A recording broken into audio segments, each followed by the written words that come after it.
the Mahoning Valley Daily Podcast.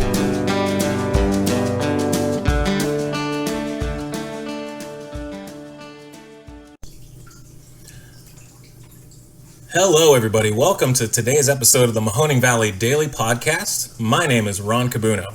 Today is August 30th, and it is the week of Labor Day weekend and the Canfield Fair. This year will be the 175th installment, which is absolutely mind-blowing. Now, in lieu of not having a fair at all last year because of the pandemic, I would just ask that everyone who goes there be as safe as possible. This Delta variant is no joke. There's actually an opening band that already had to cancel because of COVID infections. And apparently, if you are unvaccinated, the Delta variant is twice as likely to land you in the hospital. So I would like everyone who goes to the fair to go home from the fair just as healthy, save for a little bit of extra cholesterol in their veins. On a Labor Day side note, I would just like to shout out to anybody who leaves their pool open after this weekend. I don't have one myself, but I do know that if I waited all year long to get in that thing, I certainly wouldn't have it open for only 3 months. Maybe if you're a public pool and you have a lot of people going back to school and you're not going to use it, I understand. But my goodness, I'd be keeping that thing open until the first frost. So shout out to all you backyard warriors who are going to keep that pool rocking as long as possible.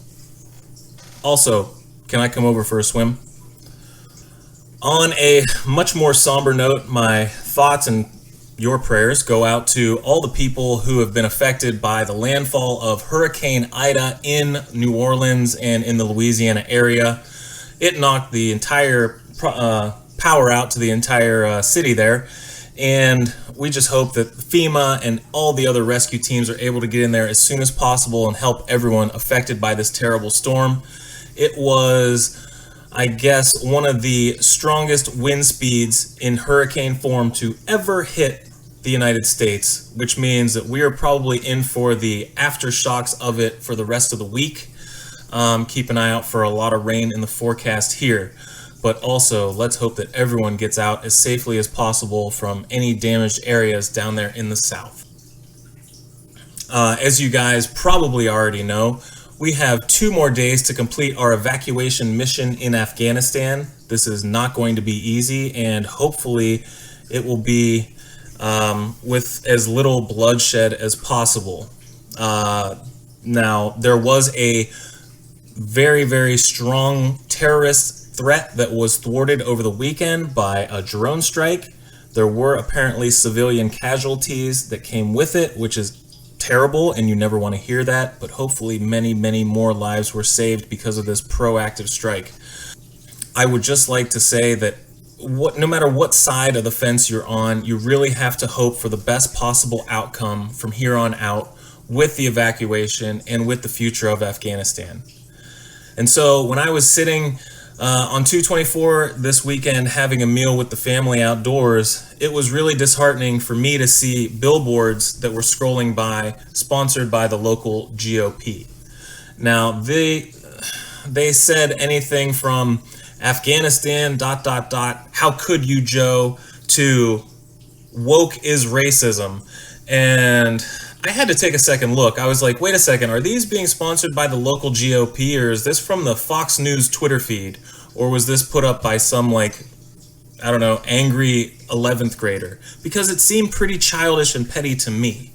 Now, if you want to be a strong opposition party, which the GOP currently is, try not to be so obstructionist. Try not to just call people out under the rug all the time.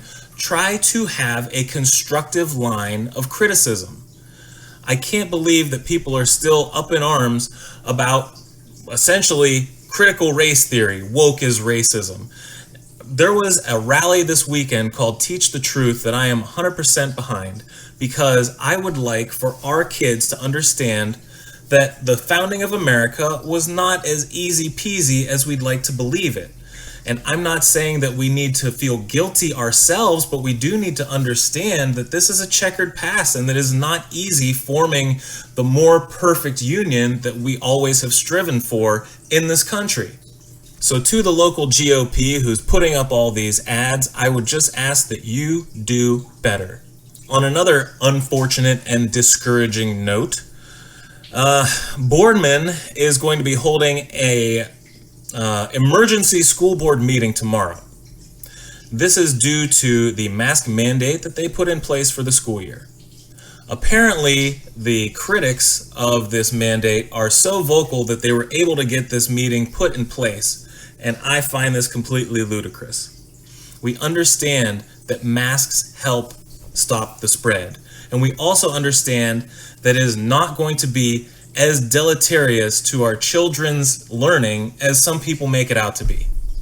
These are the same people that say that anybody who raises their hand in objection to being put upon or oppressed in any way are a bunch of snowflakes. And yet, the act of simply having to wear a mask through the school day to keep vulnerable populations healthy and safe, now that is oppression in the highest form. It is government tyranny. It is overreach of the highest order. And I think that is absolutely BS, extremely short-sighted, completely unfounded in science, and whiny. I think it's terrible. We had a conversation with a parent last week talking about how he would like to see Canfield revisit their voluntary mask orders, and essentially, they're not going to do so until something bad happens. We're supposed to be proactive in this effort, and I would like to see Boardman keep their mask mandates. So, if you're able to go voice your opinion for the exact same reason, please go and make your voices heard tomorrow at the board meeting. I'm sure it's going to be a doozy. And I say that because I've been reading article after article about people heading for the hills from school boards around the country because of this political and partisan rancor that has been infecting our school boards and the parents that go to visit these meetings. I don't want to see that happen locally. I certainly don't want to see the threats of violence upon them that I've been seeing in other places around the country. So keep it civil if you do have opposition to the mandate. You know, it's unfortunate, even Mike DeWine was quoted as saying, "We're clearly well past the time when states can mandate to parents, to local school districts, to parochial or private schools what actions to take. These decisions today rest with each parent, rest with the parents, and rest with the school officials." Oh, how the scientifically sound have fallen. We definitely were looking at Wine with DeWine about a year and a half ago with eyes of admiration, shall I say, even as someone who is on the left-hand side of the ledger. I thought what he was doing was scientifically responsible and for the public benefit and the health of our state. But it seems as though his party and the loudest voices in his constituency have gotten to him, and he has turned his back on common sense. Essentially, it is up to you in all of your localities, in all of your school districts. You have to make your voices heard and make sure that you guys are doing as much as possible to keep your vulnerable population safe by doing the very minimum in terms of masking, in terms of social distance, in terms of being a responsible citizen. That's where we're going to end it today. We're going to follow up hopefully in a couple days with that school board meeting's results and also some interviews this week. Go out there and have yourselves an excellent Monday, and we will see you again tomorrow.